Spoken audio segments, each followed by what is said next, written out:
Ahí va Venezuela, y aquí va América Latina, aquí va Mercosur, aquí va Sudamérica. Una revolución está en marcha aquí en este continente. La revolución avanza, la patria avanza. Esto solo es posible en socialismo. Bueno, Pablo, con esa introducción, has estado aquí en Venezuela en estos días. La primera impresión que queremos tener de tu parte es, bueno, ¿cómo ves a Venezuela? El presidente Chávez la planteaba de esa manera. ¿Cómo la ves tú que vienes desde esa Europa maltratada? Pues reconozco que me habéis emocionado con ese vídeo. Me emociona escuchar al comandante. Se le echa mucho de menos. ¿Cuántas verdades nos ha dicho este hombre? Chávez se ha hecho invencible y eso desespera a la derecha.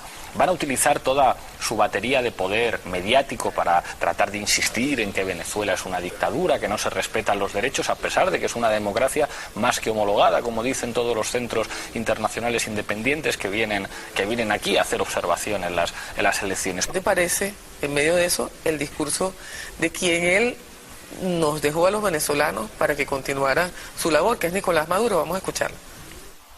Y nosotros venimos aquí a decirles a ustedes que si nosotros estamos aquí parados como hijos de Chávez, son como razón fundamental que tenemos es reivindicar el legado de Hugo Chávez.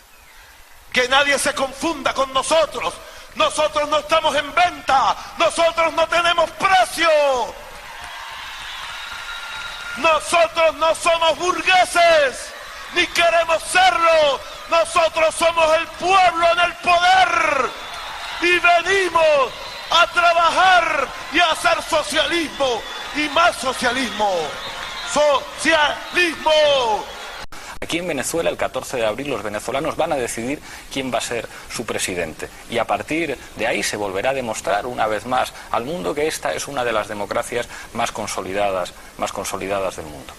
En Europa ahora mismo el debate no es si socialismo sí o socialismo no, es hablar de fascismo o democracia. En el día de hoy, desde Bruselas, la ONU, más precisamente el Consejo de Derechos Humanos de ese organismo, dio a conocer un informe de más de 400 páginas donde denuncia graves violaciones a los derechos humanos en Venezuela. De hecho, están hablando de crímenes de lesa humanidad, están hablando de asesinatos, torturas, desapariciones, algo que ya venían denunciando otros organismos. Una denuncia que involucra a Nicolás Maduro y a los ministros más importantes de su gobierno en Venezuela. Una misión de la ONU presentó el miércoles un informe en el que asegura que encontró motivos razonables para creer que las autoridades y las fuerzas de seguridad venezolanas han planificado y ejecutado desde 2014 graves violaciones a los derechos humanos. Agregó que algunas de ellas constituyen crímenes de lesa humanidad. Estas violaciones fueron cometidas directamente por miembros de las fuerzas de seguridad del Estado y agencias de inteligencia. Tenemos motivos razonables para creer que autoridades de alto nivel dentro de estas entidades, así como las autoridades políticas que ejercen el poder y la supervisan, incluido el presidente y los ministros del Interior y de Defensa, estaban al tanto de los delitos y los ordenaron o contribuyeron a ellos.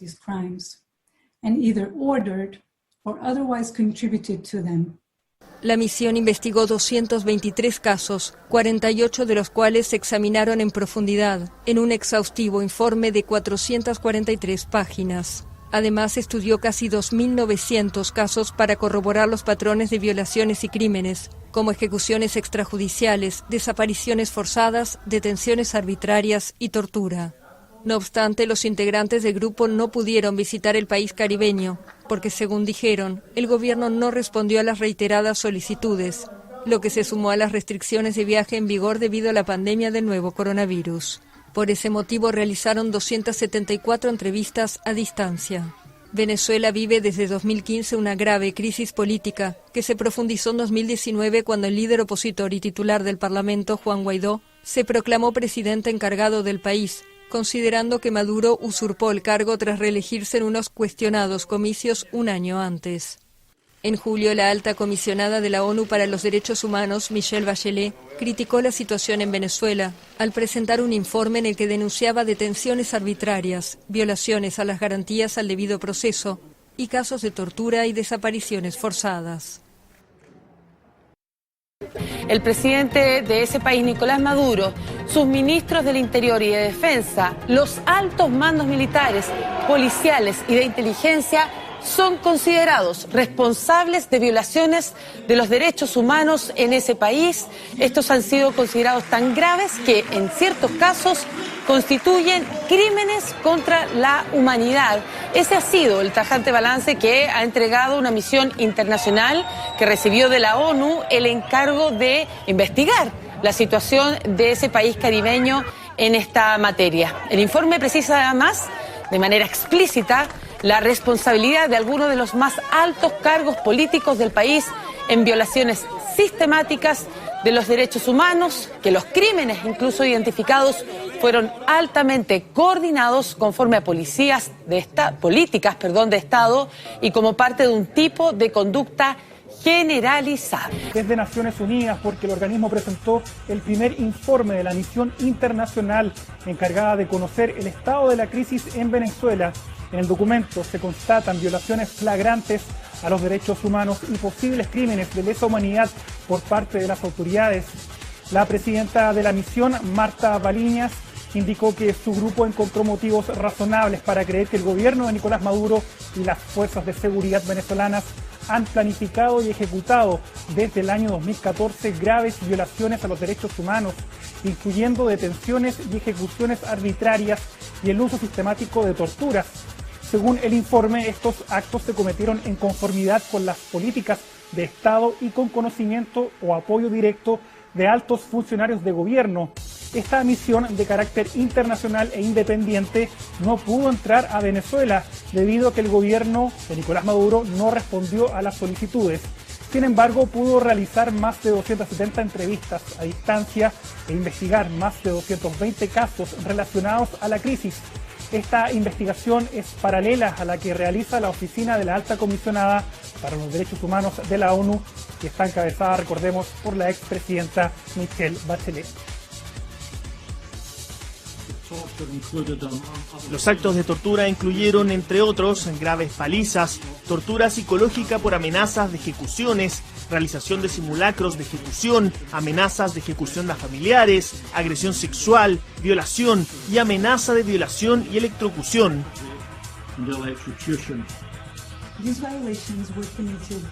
Estas violaciones fueron cometidas directamente por miembros de las fuerzas de seguridad del Estado y agencias de inteligencia. Tenemos serios motivos para creer que las autoridades de alto nivel dentro de estas entidades, así como las autoridades políticas que ejercen el poder y la supervisión sobre ellas, incluido el presidente y los ministros del Interior y de Defensa, conocían estos delitos y ordenaron o contribuyeron a ellos. La economía venezolana vivió durante el 2018 su peor año al caer un 18%, según estimaciones del Fondo Monetario Internacional, lo que constituye el peor índice latinoamericano en varias décadas, y en el reflejo de un modelo que cada vez más se hunde en la recesión, la hiperinflación y una aguda crisis monetaria. Los venezolanos lo viven en sus propias carnes. Desde noviembre de 2017, esta economía presenta tasas de inflación mensuales mayores al 50%, que fueron aumentando hasta registrar meses con un IPC de más del 100%. En otras palabras, bienes, alimentos y servicios suben a diario más del 4%. Tal es la crudeza de la crisis económica que alrededor de 700 empresas se cerraron en los últimos meses, lo que ha significado la pérdida de más de 1 millón de empleos. Y paradójicamente, y aunque Venezuela cuente con las mayores reservas petroleras del mundo, el 2018 representó el cuarto año sucesivo en que disminuyó la producción de crudo. Por este motivo, y por primera vez en la historia petrolera del país, puede suceder que Colombia supere en producción de crudo a Venezuela. Y ante todos estos macronúmeros, los venezolanos continúan viviendo el desabastecimiento en los supermercados y farmacias. El desabastecimiento de medicinas ha llegado al 85%. Buscar medicinas en Venezuela se ha vuelto una tarea compleja e inasequible. Por este motivo, la salud pública siente el impacto de la crisis a niveles sin precedentes, lo que pone en peligro la vida de miles de enfermos crónicos. La alimentación no se queda al margen. La crisis ha provocado una caída notable de las importaciones en un país extremadamente dependiente del exterior, que ha visto además hundirse la producción nacional en todos los rubros. Los supermercados se quedan a menudo sin stock. Esta situación de escasez provoca saqueos en supermercados y episodios de protestas. La economía de Venezuela es actualmente la economía con mayor decrecimiento económico del mundo. Hacia fines del 2017, la economía decreció un 14% con respecto al año anterior, un porcentaje bastante bajo, tomando en consideración que el crecimiento promedio de la región es entre el 2 y 3%. Esto es difícil de creer para el país que más reservas de petróleo tiene en el mundo y que en los años 60 era tan rico como países como Noruega. Ante el desabastecimiento, tanto los gobiernos de Hugo Chávez como el de Nicolás Maduro cometieron uno de los peores errores que cualquier gobierno podría cometer: la impresión de más y más dinero, lo cual, por leyes básicas de la economía, es contraproducente, ya que al producir más dinero que la cantidad de bienes que tiene un país, se genera la inflación, es decir, la moneda va perdiendo su valor y por ende, esta se devalúa con respecto a otras divisas y los precios tienden al alza. En esta tabla se ve cómo cayó 3.9% en el 2014, 5.7% en el 2015, 10% en el 2016 y hasta 14% más en el 2017. Pero la catástrofe explotó en el 2018, en el que la inflación llegó a las 5 cifras hacia agosto del 2018 y se estima que a este paso se cerraría el año con 1.000.000% de inflación. Probablemente una de las consecuencias más terribles de la crisis económica es el desabastecimiento que se vive día a día en Venezuela. Pues porque por más que puedas pertenecer a ese pequeño 13% de la población que no vive bajo el umbral de la pobreza, eso no te salvaría de afrontar las largas colas que se tienen que hacer día a día para conseguir productos básicos como alimentos, útiles de primera necesidad, medicinas, entre otros. Sobre esto, hay muchas teorías de las razones de este desabastecimiento, pero vayámonos a la base de este problema, lo cual es algo simple de entender. Por más que un país sea muy rico en recursos, si hay una desoptimización del uso tanto de los recursos naturales como también de los recursos humanos, de espacio, de tiempo, entre otros, todo puede salir mal.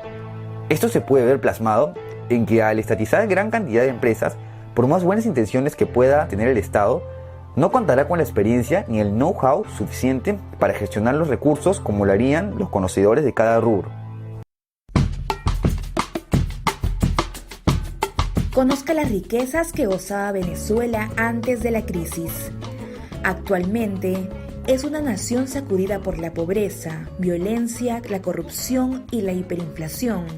Pero no hace mucho, los venezolanos gozaban de una estabilidad económica y política que les dio grandes resultados. Hubieron tiempos en que Venezuela era tan rico que era conocido como el millonario de América. Sus épocas de oro fueron los 60s, 70s y 80s.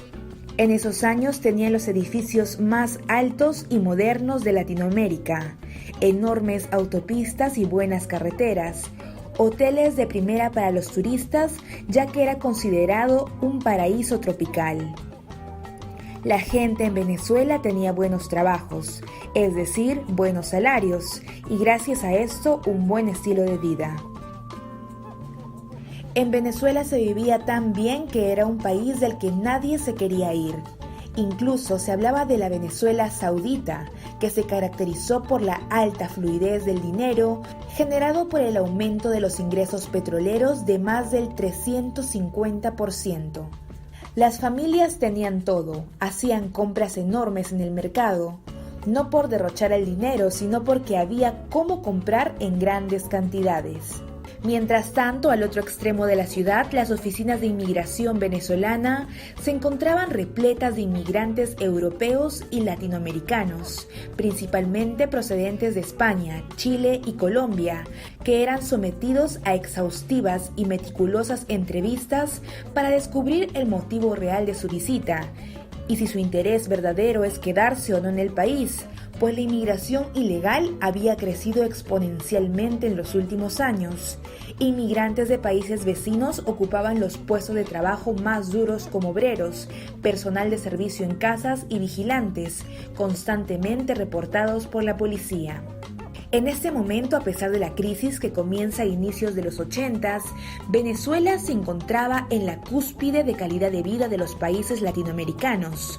Algunos inmigrantes viajaban a Venezuela para trabajar por temporadas y así poder llevar dinero a las familias en sus respectivos países. Las preocupaciones de la generación joven es qué casa o marca de automóvil comprar en Miami o a qué país viajar en las vacaciones siguientes. El dinero corre por las calles con un poder de compra enorme y los productos importados son la novedad en los hogares.